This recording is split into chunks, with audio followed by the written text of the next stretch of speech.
I've always been a very independent person. I've always struggled with asking for help. And for the very first time in my life, it was really easy to just say, help me. I can't do this by myself. Rob and I met in college. We met the first day of our sophomore year of college. He was quiet, introverted, but with me, very comfortable and silly. We had a great life. We got married in 2000, and we were married for 14 years. He had been struggling with depression and anxiety for much of his life, 25 years. In April of 2014, I went away for the weekend with my girlfriends, and he ended up killing himself 2 days later. My world was like blown to smithereens.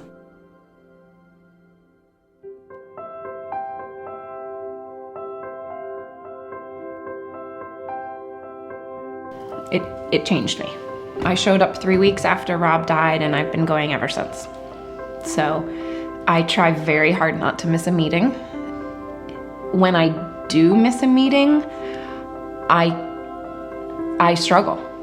I couldn't picture what my life would be like without him. And then all of a sudden, that was like my worst fear came true. You just can't believe it. Like, I can't believe I was feeling a lot of blame and guilt. I questioned if I was a good wife. I thought I had failed.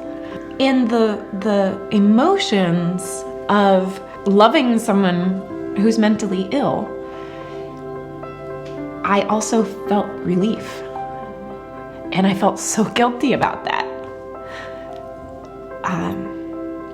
And that first meeting, admitting all of those feelings that I thought made me like this terrible person. How could I possibly be feeling relieved that this happened? You get so in your head and you really think that you're the only one that's ever done that, ever been through that experience. You think it's unique. And so when I walked through those doors and I met two people who had had a similar experience, and every feeling that I expressed was validated. It was like, okay, this is like so not about me at all. It's not about me. And the only part that's about me is how I'm gonna carry on.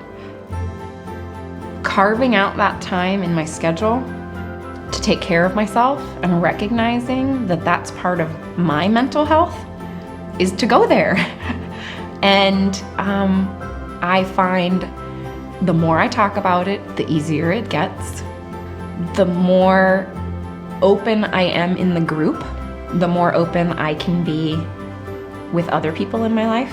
I'll bring it up in my Zumba classes. I talk about it. You guys know.